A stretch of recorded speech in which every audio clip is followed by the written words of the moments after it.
XII Union High School and Junior College, Pune. Economics, Standard 12th.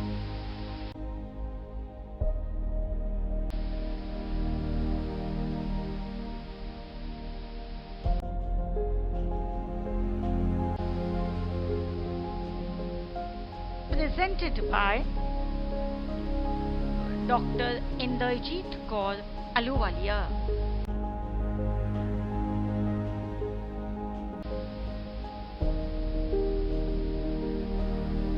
Chapter 8, Public Finance in India, Part 5.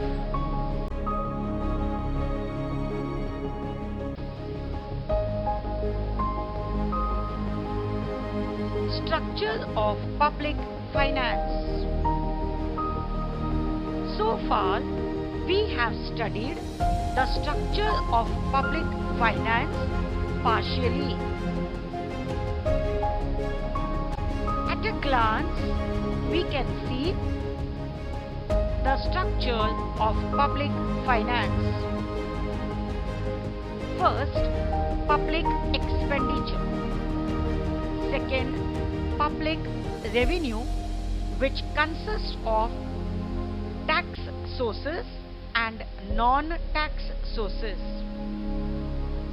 The two types of taxes that are collected by the government are direct tax and indirect tax, whereas the non-tax sources of public revenue are fees, prices of public goods and services, special assessment, fines and penalties, gifts, grants and donations, special levy and borrowings. Third, public debt, which is divided into internal debt and external debt. Fourth, fiscal policy, consisting of public expenditure, public revenue and public debt. And finally, financial administration, which includes revenue expenditure and debt policy for overall growth.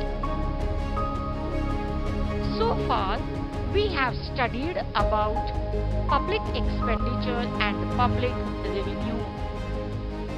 Today, in this video, let us study and understand public debt.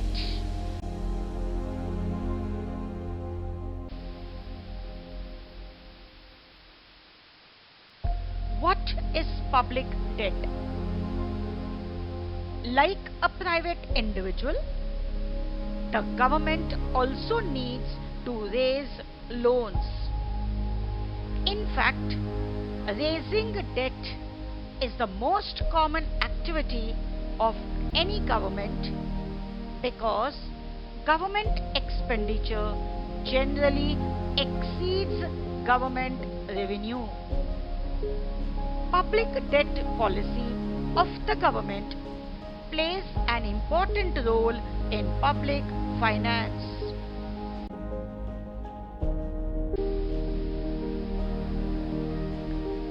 Types of public debt.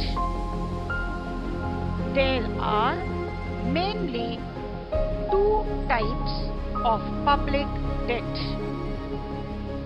They are first, internal debt and second, external debt. Let's study the concepts of internal debt and external debt. Internal debt. When a government borrows from its citizens, banks, central bank, financial institutions, business houses, etc. within the country, it is known as internal debt.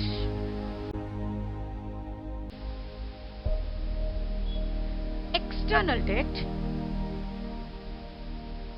When a government borrows from foreign governments, foreign banks or institutions, international organizations like International Monetary Fund, IMF, World Bank, etc., it is known as external debt.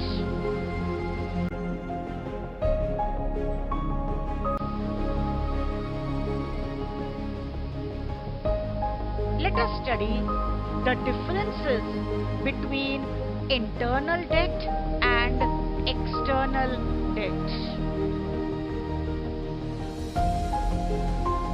The first point of difference is internal debt is raised within the economy, whereas external debt is raised outside the economy. Secondly, internal debt is voluntary or compulsory in nature, whereas external debt is voluntary in nature. Thirdly, in internal debt, there is use of domestic currency, whereas in external debt, there is use of foreign currency. And lastly, there is less complexity for management in internal debt, whereas there is more complexity for management in case of external debt. Thus, these are the differential points between internal debt and external debt. So, public debt is the third important component of the structure of public finance.